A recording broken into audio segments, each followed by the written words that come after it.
Jennifer, go ahead and raise your hand, and then we will get going.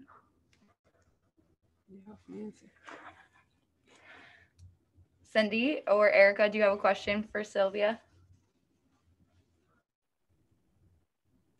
Sure, I can have a question. Hi, Sylvia. Thank you for your time. We're well aware of the championship culture of the Lynx.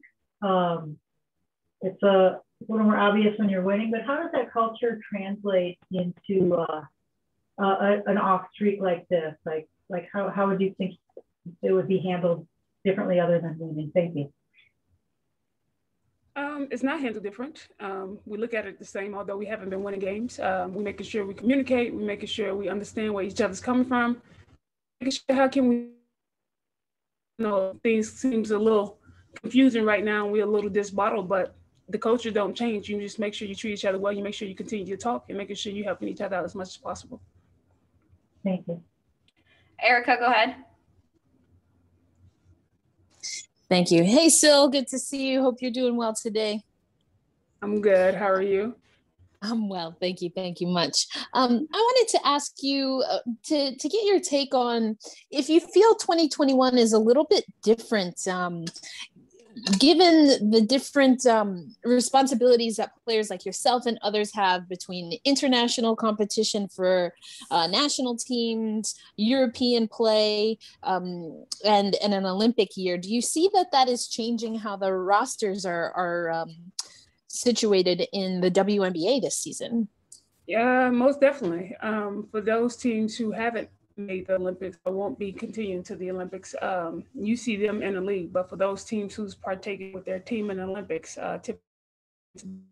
and so you seeing that difference. And then also with the new rule changes that we have in our new CBA too, after a couple of years won't allow those players to have to go back and forth or be here early or, to be here late and stuff like that. So I think you see a change in the schedule as the years go along.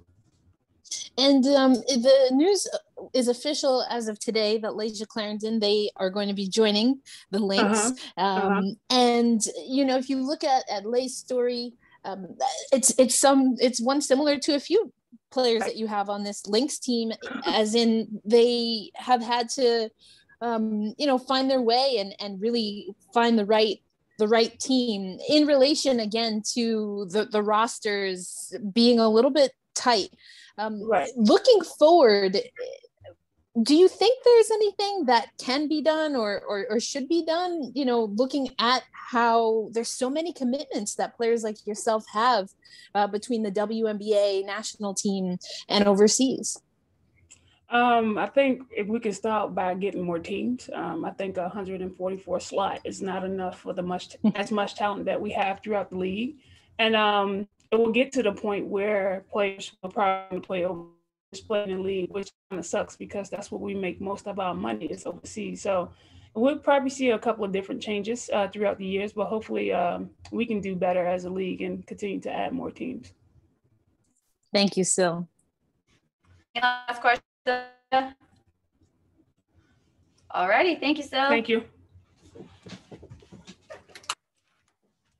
All right, that'll be it for Shootaround Media. I will send out the link for pregame and postgame media here shortly. Let me know if you guys have any questions, and we appreciate you joining us this morning. Have a good day, everyone.